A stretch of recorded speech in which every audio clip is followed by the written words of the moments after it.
Medical recalls are absolutely critical.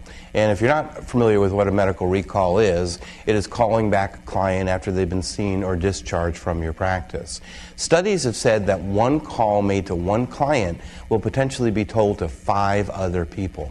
You want a practice builder? That one is one that I would really consider. Now, a study was done on medical recalls, and they actually asked clients, what's the number one thing that you do that would most exceed your client's expectations?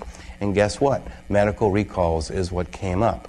But in that same study, they asked clients, when would you most like to get a recall? And that was kind of surprising, because what the respondents said is that we would like to receive a recall the night the pet is discharged from your hospital. That's when most people are probably the most concerned about their pet. That's when they're staying home. That's when they're monitoring their animal. The next day, the day after, it's kind of old business and they're moving on. So certainly it's valuable if you did it the next day, the day after, but you certainly might want to consider doing a recall the night that the pet is discharged from your hospital. Now, if you do that, I think you need to have probably a good 2 to 3 hour window of time from the time the pet went home to which time you actually do the recall. Otherwise, they might feel that there may be some problem, or you're feeling there may be a problem with that pet.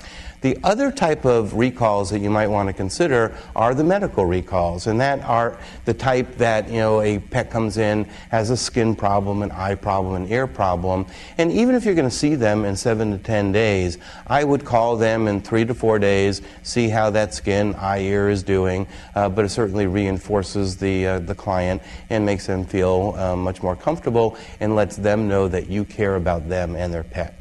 Certainly, medical recalls are a great practice builder, and something I hope that you'll really consider and make sure that they're effectively being done within your practice.